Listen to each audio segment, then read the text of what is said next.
Good afternoon, traders. Joseph here from Eightcap. So welcome to this week's weekly wrap. So we'll start as always. If you do enjoy our content and you want to see more from us and you want to keep up to date with all of our guest speakers that are coming out during the week, please feel free to subscribe to our channel and subscribe to our newsletter. That way you'll see everything that comes out and you'll be notified when we have new content coming out, and you'll see our guest presenters as well that are coming out during the week. So they are mixed up regularly, so there'll definitely be something there for everybody. So definitely, please subscribe if you'd like to see and follow more of the things we're putting out. So we'll start with this week. So we had a pretty cool week this week, to be honest. So we started with CPI data missing from the US and also missed from the UK as well. So we did see risk markets start the week pretty well, and we can see here that nice start to the week, and we'll get on to obviously what happened here very shortly, but it was a good start to the week. We saw a lot of movements, higher moves to start the week. You know, we even saw Bitcoin break back above that 18,000 point, which it hasn't done for a fair while. But then, everything changed after the FOMC. So rates were raised as expected, and the statement and the projections came out a bit mixed in terms of direction. So they weren't as dovish as maybe people were expecting or hoping, and we did see a bit of a pullback on a lot of risk markets, and that was that fade right here, and it's probably most apparent on the US 30. We saw that really immense rally up, and it got really close to touching 35,000, but then we saw that sharp retracement, and the market finished just finished in the positive for that day on the US 30, and that was really due to the Fed basically saying that the rate rises are going to continue. We don't know exactly by how much just yet, but we do know that they are going to continue, and it was around a 5% that was the point that they were looking at. So we may see US interest rates at 5% before they start to stop the rate rises going forward. So there was a little bit of indecision there. Stock traders really didn't like it, and that's why we saw that sharp pullback. It really did confirm like a nice failed rally, and then we moved into yesterday's session, and we saw that real sharp reversal, and it was a lot of selling yesterday, and it really followed through. So we had the Empire State Manufacturing Index miss quite badly, and at minus 11% or points. I'll just check that. Sorry, that was 11.2%, and we also saw US retail sales miss, and interest rates also went up in the EU. So we saw 2.5%, and we saw the UK raise rates to 3.5%, and we saw 1% from the Swiss National Bank. So everything was as expected, but the message was a little bit more hawkish in tone from the ECB, where rates are going to continue, and we could even see a few more 50-point rate rises in the future. So that didn't bode very well for European stock indexes, and then to add to that, we had the pressure from US markets, and we had a good old-fashioned stock rout. So we can see the DAX here, and we can see the UK 100 here. It actually did pull back from some of its losses, and we can see the we'll have a look at the CAC as well. So we can see the CAC as well. So the ECB's message was rather hard, and adding to that with the sell-off from we saw in US indexes, it really teed up a pretty dour day, and we're now starting to ask the question about these trends here. So we've had these beautiful trends higher, and they're very strong recovery trends. So this could be the first step one in a corrective phase, and we may see some further selling, and we're not going to call this just over yet. If we do look back a bit, yes, we had the deep move down, but we've had such a really strong rally out of that, that sell-off that we saw earlier this year. So it's hard to say that this is just your standard bear market rally. So we saw a few bear market rallies here, and all of them acted as accordingly with new legs lower. This looks a little bit different. We've got we've got major trend line breaks here. So we'll see if we do see more selling, if we get back to the 50% fib point or the 61.8 fib point. If we do see buyers come back into the market, and if we do see a new higher low develop, and then maybe a continuation that signals that this trend still has further to go.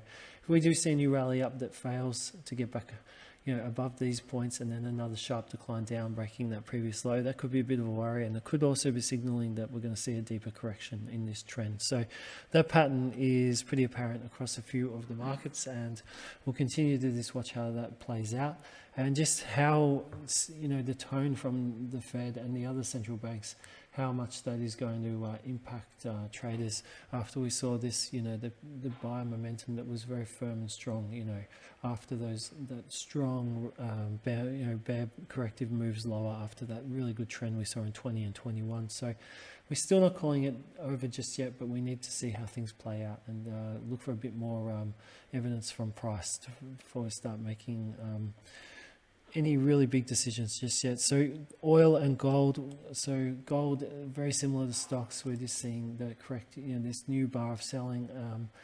This does look like a little bit of a ending diagonal. So we'll see what happens if we do have a new leg lower. But again, we're still looking for this trend to hold out. And oil, fall back from hitting new monthly lows. So we saw the start of last week and into this week, we saw new lows hit, but then we saw this rally coming out of those lows. So oil's had a pretty good week so far until yesterday. So we'll look to see. This one does look more like a bear market rally. So will be interesting to see if buyers can break this high here to continue that, or if we do see a new move lower back to those lows. Now, currencies, we did look at the US dollar. So we had that new low for this week, but that was wrapped up. Again, it still looks like a corrective rally. We'd really like to see one more rally above this high, and another strong push higher to start telling us that possibility that we could have even an inverse head and shoulders. So we do have a shoulder here and a head here, so we'd like to see a move up, then down, then up again to confirm that, and would need to break this level just here at 105.50, 48.50. That would be the neckline for me. But again, we'll just see what happens next, and if buyers can make a new move up, just to confirm this is true buy momentum and not just a quick bear market pullback. Sorry, corrective market rally pullback after, because this is currently the dominant trend at the moment. And on the risk currency front, we have seen this consolidation here. It does look like things could line up and we could see further falls, and that would back up the US dollar, what we're seeing there. But we'll have to wait and see if we get some confirmation on that. So the euro, it did pull back yesterday, but the losses weren't as bad as the Aussie, just due to some of the comments coming out of the ECB. And we'll need to see now again if we do see a fight back, or if we do see another pullback, maybe a mean average to this moving average here. And the pound, similar story, like the Aussie, it had a pretty deep pullback, and it could as well be due to some of the comments from the Bank of England. And we will just need to again wait and see if we have a new decline, or if we do have support form. And there is some support here at 21.31. So if it does break below this area here, definitely could be starting to form a bit of corrective phase, and we'll just continue to watch to see if it can find a new higher low and get going again. So the yen this week so far, it's been a touch stronger in the last 2 days, but risk currencies have been pretty firm to it. During this week, the euro had a very strong session to it yesterday, and we saw the pound, it continues to trade a bit in a range bound to the pound at the moment. So, but these trends here are what we're watching, and we'd like to see if the support can continue, and if we do see another continuation. There's a lot of resistance on the pound yen, up from 168.83, so it looks to be having a fair bit of trouble getting above that point. The dollar yen, it did have a good fight back yesterday, obviously with the dollar strength. There's support down at 135.28, but it does have a fair bit of resistance and supply at 138.072 down to 137.79. So again, buyers will need to break that area. It's similar, a little bit similar to the USD. It just needs to make one more bar up to really signal that buyers are in control. We want to wrap up with cryptocurrencies. So Bitcoin, as we mentioned, it did make that break higher. It failed to hold that. So resistance we're seeing at 17,834, and there's some support down here at 17,252. And Ethereum, we have this range resistance that continues from 1323 and some very short-term support down at 1258. And it's a similar story across a lot of the other cryptos. BNB, obviously with those client withdrawals, and there was a little bit of concern about their balance sheet. So yeah, just imagine if Binance went down, like, you know, that would really, what would that mean for the crypto industry? You know, would that be the end of it, or would it just pick up the pieces and move forward? But yeah, hearing some of those comments about Binance this week, we hope that they are okay, because yeah, if you know, I'll be honest with you, if you thought FTX was bad, if Binance came down, yeah, I would not want to be in the crypto market when that happens. But yeah, hopefully everything as is what the CEO is saying, and the withdrawals, you know, they still have funds in reserve to back up the situation. There was some pretty heavy withdrawals. There was some withdrawal blocks, I remember reading.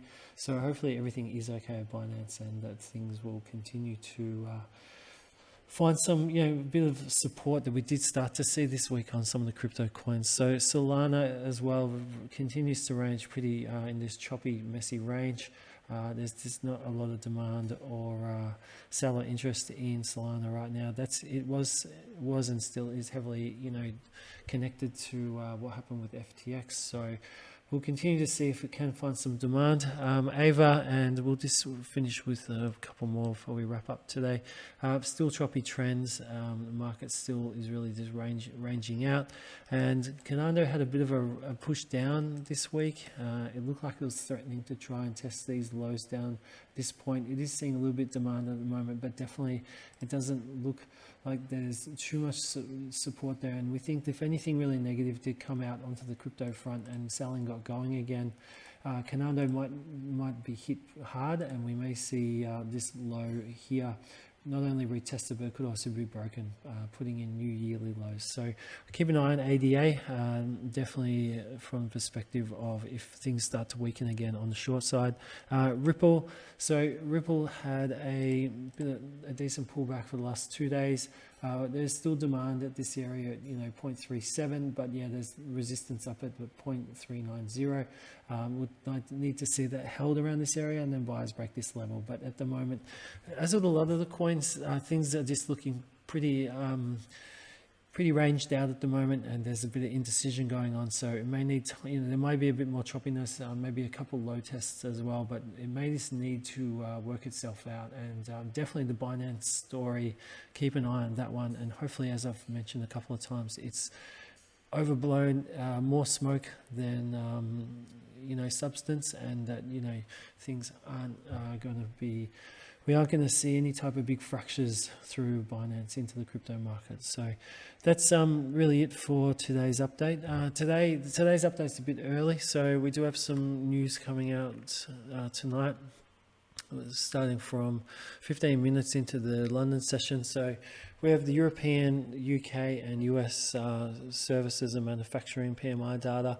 So we'll have the French, the German, and coming in, then the UK manufacturing services PMI at 8:30 Australian Eastern Daylight Time, and at 7:15 for the German, and 7:15 for the French, 7:30 for the German, and then we cap off with the US flash services and flash manufacturing PMI data, which will be at 1:45 a.m.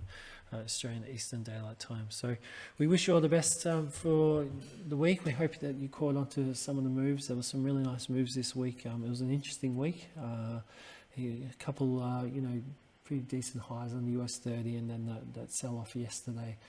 So there was plenty of opportunities this week. We hope you got onto some.